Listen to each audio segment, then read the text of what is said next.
Okay, all right. Come on, Facebook. You may be live and just telling me yet. There we are, live. Facebook Live and YouTube Live. Sadly, tonight we are not live on Twitch, but that is okay. Still doing some research as to a good enough software I can use to stream live on both Facebook and Twitch. I was looking at Mix. It looked like a very solid program. And I know someone who has it, and they vouch for it. Unfortunately, though, vMix does not work for Macintosh. It's only for Windows. And that is problematic because I do my streams on Macintosh. And that's something I will have to consider in the near future. My streams, I'm looking to potentially move them to multiple computers throughout the house so that I can run from one room to another and do something really fun. I won't divulge too much because I really like the idea and I want it to be a pleasant surprise.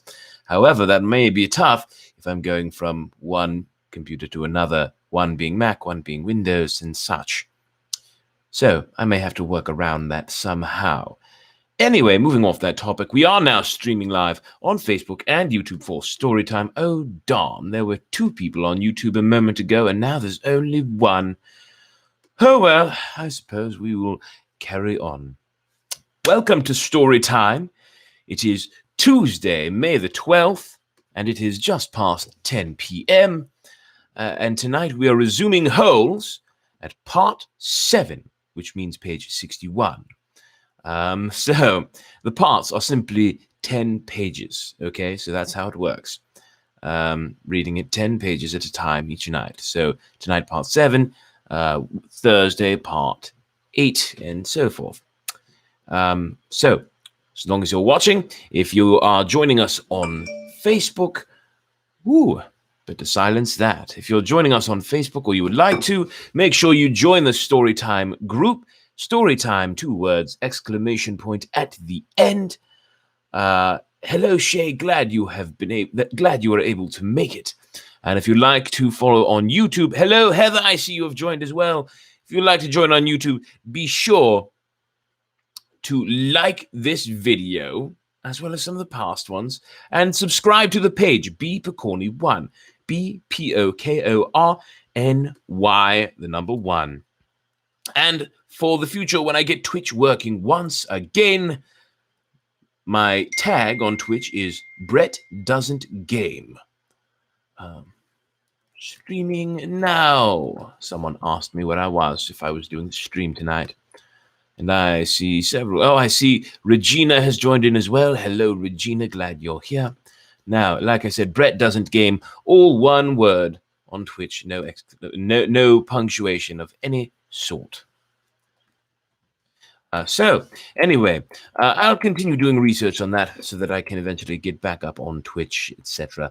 And it'll be nice to have a program where I can stream on multiple platforms at once without having to worry about, using opening 3 or 4 different things to stream on those platforms at the same time and really eating up my computer's memory. Regardless, glad you're all here. Don't forget to save this. Oh, let me find the link so I can share it. Oh, are you kidding? Is it not giving me a link? Stream health. Questions to stream setup. Well, how annoying. Oh, there we go. There's the code. No, wait, that's the embed code. You know what? I'm just going to try that. Hello, Crystal. Now I see you have joined us. Okay, there we go. So, glad everyone's here. Well, I don't know about everyone, but glad a lot of people are here. Well, relatively, some people are here. A few people are here. Let us go ahead. I'll stop. Oh, thank you very much. They're very comfy. Very comfy jammies indeed. So, let us go ahead and get started with Holes, Part 7. Stanley angrily dug his shovel into the dirt.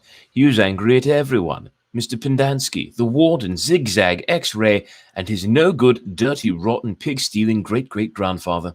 But mostly, he was angry at himself. He knew he never should have let Zero dig part of his hole for him. He still could have taught him to read. If Zero could dig all day and still have the strength to learn, then he should have been able to dig all day and still have the strength to teach. What he should do, he thought, was go out after Zero. But he didn't. None of the others helped him dig Zero's hole, and he didn't expect them to. Zero had been helping him dig his hole. Zero had been helping him dig his hole. Now he had to dig Zero's. He remained out on the lake, digging during the hottest part of the day, long after everyone else had gone in. He kept an eye out for Zero, but Zero didn't come back. It would have been easy to go out after Zero. There was nobody to stop him. He kept thinking that's what he should do. Maybe they could climb to the top of Big Thumb, if it wasn't too far away, and if it was really the same place where his great-grandfather had found refuge, and if, after 100 years or so, water was still running there. It didn't seem likely, not when an entire lake had gone dry, and even if they did find refuge on Big Thumb, he thought, they'd still have to come back here eventually. Then they'd both have to face the warden and her rattlesnake fingers. Instead, he came up with a better idea. Although he didn't have it quite all figured out yet, he thought that maybe he could make a deal with the warden. He'd tell her where he really found the gold tube if she wouldn't scratch Zero. He wasn't sure how he'd make his deal without getting himself in deeper trouble. She might just say, "Tell me where you found it or I'll scratch you too." Plus, it would mean X-Ray would get in trouble. She'd probably scratch him up as well. X-Ray would be out to get him for the next 16 months. He dug his shovel into the dirt. By the next morning, Zero still hadn't returned. Stanley saw one of his counselors sitting guard by the water spigot outside the shower wall. Mr. Pendanski had 2 black eyes and a bandage over his nose. "I always knew he was stupid," Stanley heard him say. Stanley was required to dig only one hole the next day. As he dug, he kept a constant watch out for Zero, but never saw him. Once again, he considered going out on the lake to look for him, but he began to realize that it was already too late. His only hope was that Zero had found God's thumb on his own. It wasn't impossible. His great-grandfather had found it. For some reason, his great-grandfather had felt the urge to climb to the top of the mountain. Maybe Zero would feel the same urge. If it was the same mountain, if water was still there. He tried to convince himself it wasn't impossible. There had been a storm just a few days ago. Maybe Big Thumb was actually some kind of natural water tower that caught and stored the rain. It wasn't impossible. He returned to his tent to find the warden, Mr. Sir, and Mr. Pendanski all waiting for him. "Have you seen Zero?" the warden asked him. "No." "No sign of him at all?" "No." "Do you have any idea where he went?" "No." "You know you're not doing him any favors if you're lying," said Mr. Sir. "He can't survive out there for more than a day or two." "I don't know where he is." All 3 stared at Stanley as if they were trying to figure out if he was telling the truth. Mr. Pendanski's face was so swollen he could barely open his eyes. They were just slits. "You sure he has no family?" the warden asked Mr. Pendanski. "He's a ward of the state," Mr. Pendanski told her. "He was living on the streets when he was arrested."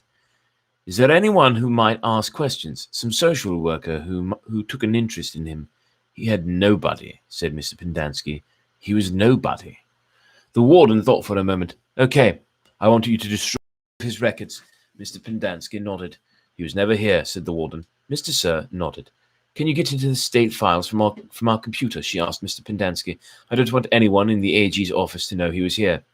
"I don't think I can erase him completely from all the state files," said Mr. Pendanski. "Too many cross-references, but I can make it so it would be very difficult for anyone to ever find a record of him. Like I said, though, no one will ever look. No one cares about Hector Zeroni." "Good," said the warden. 2 days later, a new kid was assigned to Group D. His name was Brian, but X-Ray called him Twitch because he was always fidgeting. Twitch was assigned Zero's bed and Zero's crate. Vacancies don't last long at Camp Green Lake. Twitch had been arrested for stealing a car. He claimed he could break into a car, disconnect the alarm, and hotwire the engine all in less than a minute. "I never planned to, steal one," he told them. "I never planned to, but sometimes, I'll be walking past a real nice car parked in a deserted area and, I'll just start twitching. If If you think I twitch now, you should see me when I'm around a car. The next thing I know, I'm behind the wheel." Stanley lay on his scratchy sheets. It occurred to him that his cot no longer smelled bad. He wondered if the smell had gone away or if he had just gotten used to it. "Hey, caveman," said Twitch, "do we really have to get up at 4:30?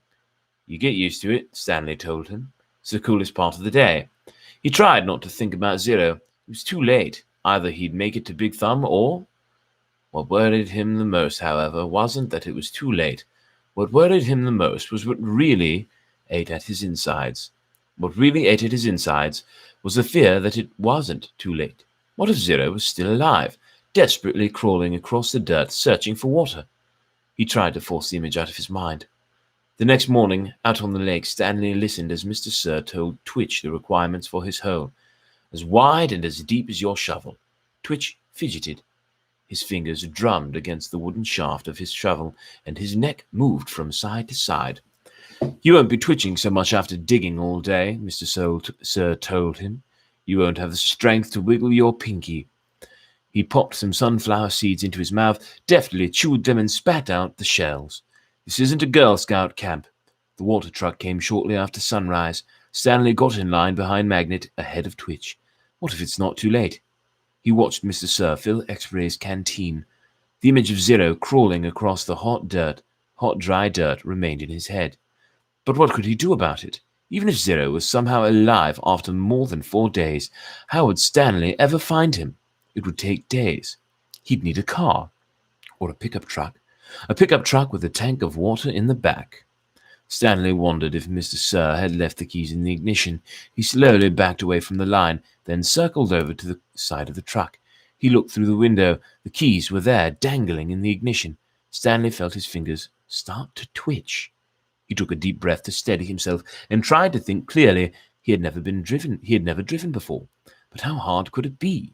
This is really crazy, he told himself. Whatever he did, he knew he'd have to do it quickly before Mr. Sir noticed. It's too late, he told himself. Zero couldn't have survived. But what if he wasn't too late? He took another deep breath. Think about this, he told himself, but there wasn't time to think. He flung open the door to the truck and climbed quickly inside. "Hey!" shouted Mr. Sir. He turned the key and stepped on the gas pedal. The engine revved. The truck didn't move. He pressed the pedal to the floor. The engine roared, but the truck was motionless. Mr. Sir came running around the side of the truck. The door was still open. "Put it in gear!" shouted Twitch. The gear shift was on the floor next to the seat. Stanley pulled the lever back until the arrow pointed to the D for drive. The letter D for drive. The truck lurched forward. Stanley jerked back against the seat and tightly gripped the wheel as the truck accelerated. His foot was pressed to the floor.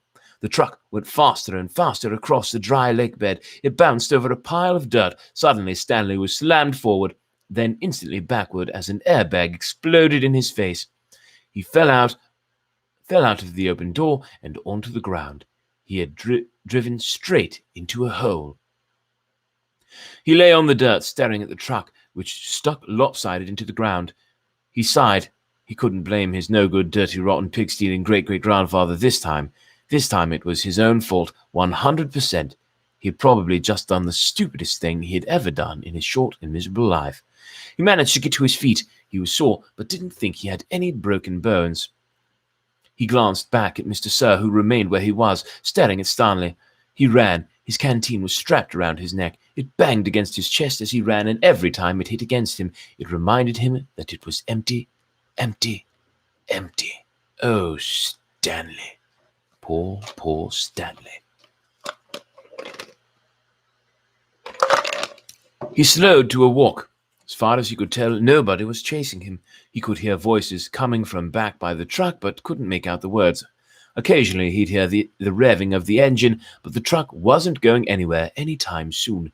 He headed in what he thought was the direction of Big Thumb. He couldn't see it through the haze. Walking helped calm him down and allowed him to think clearly.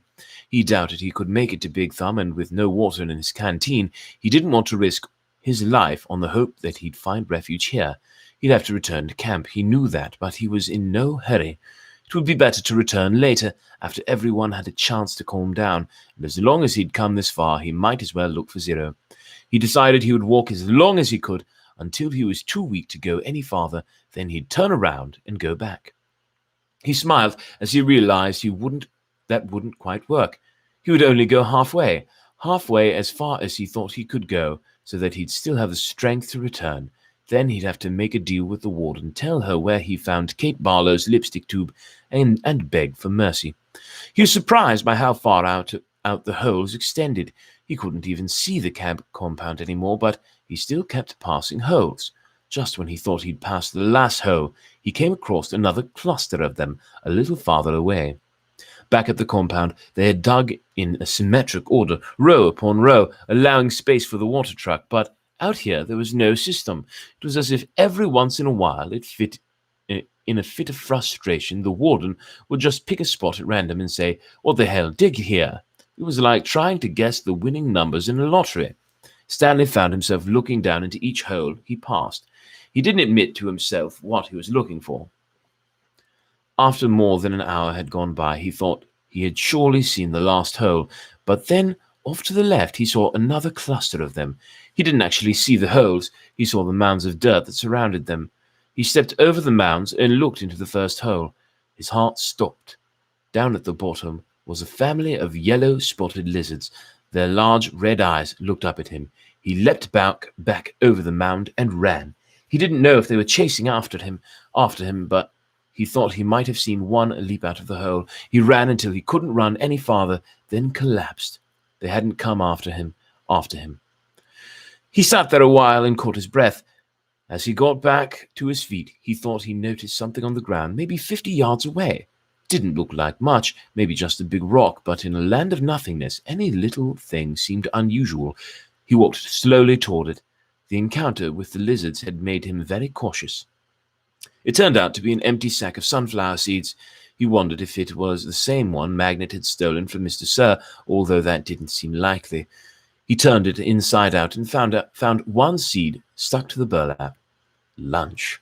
A quick pause to say some hellos. See if anyone else has joined in. Hello, Mum. I see you have joined, but it looks like that's it for now. So, oh, and Kat. Hello, Kat. Glad you have joined in the story.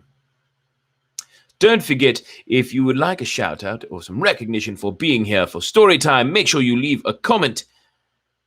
I was going to say this exact comment, replying to Crystal. Oh, nice jammies. Yes. Thank you very much. Glad you like them. They're very, very comfortable. Hello, and how are you tonight? Glad you're able to join in. In case you've missed it so far, we are still reading Holes tonight, part 7. So don't worry, you'll be able to catch the rerun. Hello, Sarah. Glad you're here as well. You'll be able to catch the rerun later when I post it after this. Yeah, so there's that. And once again, everyone, don't forget, leave a comment.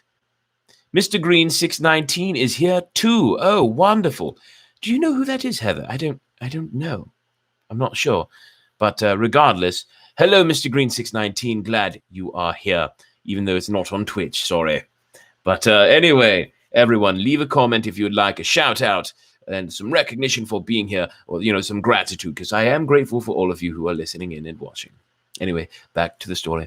The sun was almost directly overhead. He figured he could walk for no more than another hour, maybe 2, before he had to turn back. It seemed pointless. He could see there was nothing ahead of him, nothing but emptiness. He was hot, tired, hungry, and, most of all, thirsty. Maybe he should just turn around now. Maybe he'd already gone halfway and didn't know it. Then, looking around, he saw a pool of water less than 100 yards away from where he was standing. He closed his eyes and opened them to make sure he wasn't imagining it. The pool was still there. He hurried toward it. The pool hurried away from him, moving as he moved, stopping when he stopped. There wasn't any water. It was a mirage caused by the shimmering waves of heat rising off the dry ground. He kept walking. He still carried the empty sack of sunflower seeds. He didn't know if he might find something to put in it. After a while, he thought he could make out the shape of the mountains through the haze. At first, he wasn't sure if this was another kind of mirage, but the farther he walked, the clearer they came into a view. Almost straight ahead of him, he could see what looked like a fist with its thumb sticking up. He didn't know how far away it was. 5 miles, 50 miles, one thing was certain. It was more than halfway. He kept walking toward it, although he didn't know why. He knew he'd have to turn around before he got there, but every time he looked at it, it seemed to encourage him, giving him the thumbs-up sign. As he continued walking, he became aware of a large object on the lake. He couldn't tell what it was, or even if it was a natural or man-made. It looked a little like a fallen tree, although it didn't seem likely that a tree would grow out here. More likely it was a ridge of dirt or rocks. The object, whatever it was not on the way to Big Thumb, but off to the right. He tried to decide whether to go to it or continue toward Big Thumb, or maybe just turn around. There was no point in heading toward Big Thumb, he decided. He would never make it. For all he knew, it was like chasing the moon, but he could make it to the mysterious object. He changed directions. He doubted it was anything, but the fact that there was something in the middle of all this nothing made it hard for him to pass up. He decided to make the object his halfway point, and he hoped he hadn't already gone too far. He laughed to himself when he saw what it was. It was a boat, or part of a boat anyway. It struck him as funny to see a boat in the middle of this dry and barren wasteland, but after all, he realized, this was once a lake. The boat lay upside down, half buried in dirt. Someone may have drowned here, he thought grimly, at the same spot where he could very well die of thirst. The name of the boat had been painted on the back. The upside-down red letters were peeled and faded, but Stanley could still read the name, Mary Lou. On one side of the boat, there was a pile of dirt and then a tunnel leading down below the boat. The tunnel looked big enough for a good-sized animal to crawl through. He heard a noise. Something stirred under the boat. It was coming out. "Hey!" Stanley shouted, hoping to get it back inside. His mouth was very dry, and it was hard to shout very loudly. "Hey!" the thing answered weakly. Then a dark hand in an orange sleeve reached up out of the tunnel. Zero's face looked like a jack-o'-lantern that had been left out too many days past Halloween, half rotten with sunken eyes and a drooping smile. "Is that water?" he asked. His voice was weak and raspy. His lips were so pale they were almost white, and his tongue seemed to flop around uselessly in his mouth as he spoke, as if it kept getting in the way. "It's empty," said Stanley. He stared at Zero, not quite believing that he was real. "I tried to bring you the whole water truck, but—" He smiled sheepishly. "I drove it into a hole." "I can't believe you're—" "Me neither," said Zero. "Come on, we got to get back to camp." Zero shook his head. "I'm not going back." "You have to. We both have to." "You want some sploosh?" Zero asked. "What?" Zero shaded his eyes with his forearm. "It's cooler under the boat," he said. Stanley watched Zero crawl back through his hole. It was a miracle he was still alive, but Stanley knew he would have to get him back to the camp soon, even if he had to carry him. He crawled after him and was just able to squeeze his body through the hole. He would never have fit when he first came to Camp Green Lake. He'd lost a lot of weight. As he pulled himself through, his leg struck something sharp and hard. It was a shovel. For a second, Stanley wondered how it got there, but then remembered that Zero had taken it with him after striking Mr. Pendanski. It was cooler under the boat, which was half buried in the dirt. There were enough cracks and holes in the bottom of the boat, now the roof, to provide light and ventilation. He could see empty jars scattered about. Zero held a jar in his hand and grunted as he tried to unscrew the lid. "What is it?" "Sploosh." His voice was strained as he worked on the jar. "That's what I call it." They were buried under the boat. He still couldn't get the lid off. "I found 16 jars. Here, hand me the shovel." Stanley didn't have a lot of room to move. He reached behind him, grabbed the wooden end of the shovel, and held it out to Zero, blade first. "Sometimes you just have to," Zero said. Then he hit the jar against the blade of the shovel, breaking the top of the jar clean off. He quickly brought the jar to his mouth and licked the sploosh off the jagged edges before it spilled. "Careful," Stanley warned.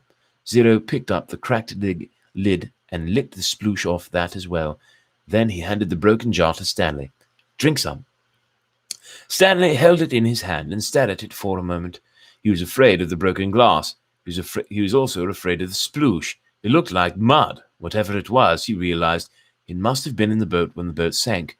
That meant it was probably over 100 years old. Who knew what kind of bacteria might be living in it? "It's good," said Zero, encouraging him.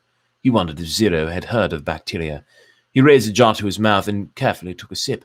It was a warm bubbly, mushy nectar, sweet and tangy. It felt like heaven as it flowed over his dry mouth and down his parched throat. He thought it might have been some kind of fruit at some time, perhaps peaches. Zero smiled at him. I told you it was good. So I'm going to make a quick comment here. Fantastic for the story. Fantastic for the story. Well, thank you for that, Heather. Thank you for getting me into listening. For your comforting reading voice. Thank you very much, Kat, for the shout-out. Anyway, I do a lot of brewing. And if something... And I see Sarah has joined the reading as well. Hello, Sarah. If something's brewing, which obviously those peaches brewed, you know they're the peaches that were mentioned earlier in the book. If something's brewing, it's creating CO2. So there's going to be a lot of buildup of pressure, which is likely enough over time that it would blow up those glass jars. And if not, when you open them, they will explode. They will everywhere. So for the story, it's fun, but at the same time, if that really happened, I have to wonder what would have happened. I mean, granted, over 100 years, maybe the air leaked out, but it said that they were bubbly, fizzy in here. It described it, yes, a warm, bubbly, mushy nectar, sweet and tangy, which means it was still fermenting. If it's after 100 years, the fermentation is probably done. Regardless. We'll get back to the story. Sorry to be a buzzkill. Zero smiled at him. I told you it was good. Stanley didn't want to drink too much, but it was too good to resist. They passed the jar back and forth until it was empty. How many are left? He asked. None, said Zero. Stanley's mouth dropped. Now I have to take you back, he said. I'm not digging any more holes, said Zero. They won't make you dig, Stanley promised. They'll probably send you to a hospital, like Bathbag. Bathbag stepped on a rattlesnake, said Zero. Stanley remembered how he'd almost done the same. I guess he didn't hear the rattle. He did it on purpose, said Zero. You think? He took off his shoe and sock first. Stanley shivered as he tried to imagine it. What's Maya Luo? Asked Zero. What? Zero concentrated hard. Maya Luo. I have no idea. I'll show you, said Zero. He crawled back out from under the boat. Stanley followed. Back outside, he had to shield his eyes from the brightness. Zero walked around to the back of the boat and pointed to the upside-down letters. Marya Lou. Stanley smiled. Mary Lou. It's the name of the boat. Mary Lou, Zero repeated, studying the letters. I thought Y made the ya sound. It does, said Stanley, but not when it's at the end of a word. Sometimes Y is a vowel and sometimes it's a consonant. Zero suddenly groaned. He grabbed his stomach and bent over. Are you all right? Zero dropped to the ground. He lay on his side with his knees pulled up to his chest. He continued to groan.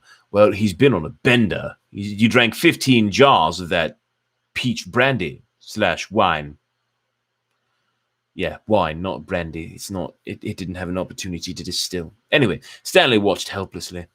He wondered if it was a sploosh. He looked back toward Camp Green Lake. At least he thought it was the direction of Camp Green Lake. He wasn't entirely sure. Zero stopped moaning and his body slowly unbent. I'm taking you back, said Stanley. Zero managed to sit up. He took several deep breaths.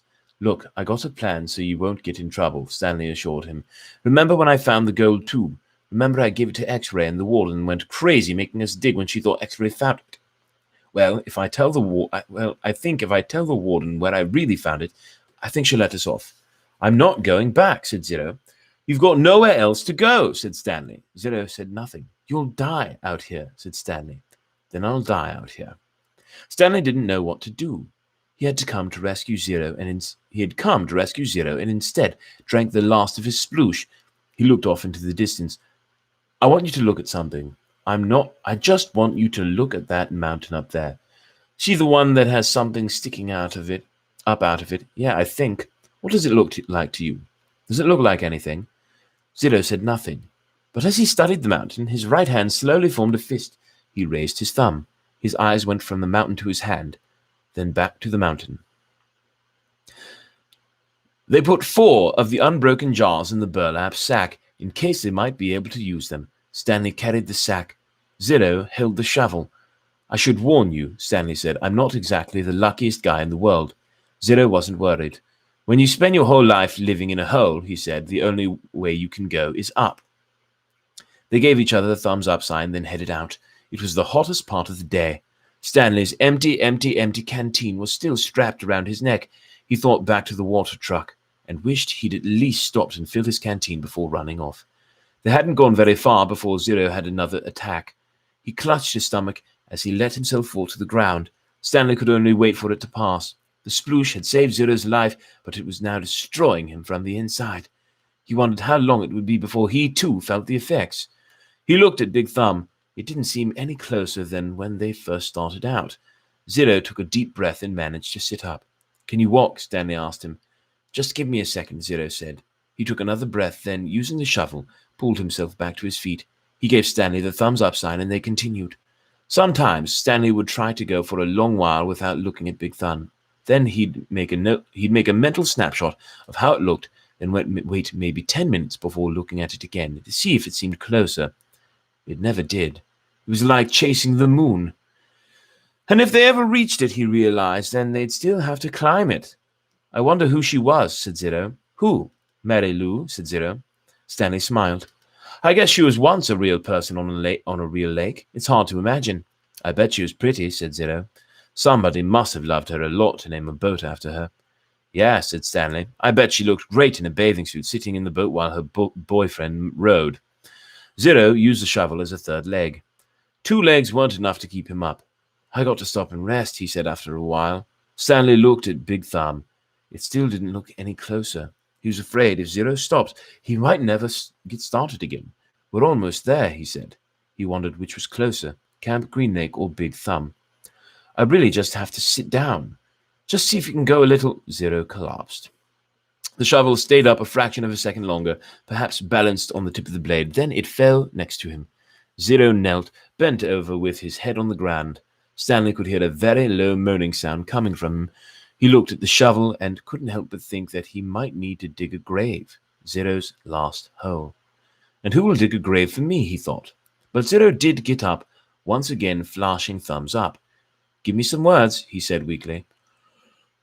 It took Stanley a few seconds to realize what he meant. Then he smiled and said, R-U-N. Zero sounded out to himself. Run, run, run. Good, F-U-N. Fun. The spelling seemed to help Zero. It gave him something to concentrate on besides his pain and weakness. It distracted Stanley as well. The next time he looked up at Big Thumb, it really did seem closer. And that, dear listeners / viewers / readers, is the end of story time tonight. So, thank you for watching. Thank you for listening, for being here, for viewing, and being a part of this. Thank you for being my friends and for being lovely, lovely people. And thank you for keeping on in such a difficult and strange time as this. Yes, and all around, thank you to all of you. Please, if you haven't already, join the Facebook group Story Time, ! at the end, so that you can keep up with any news I have regarding it.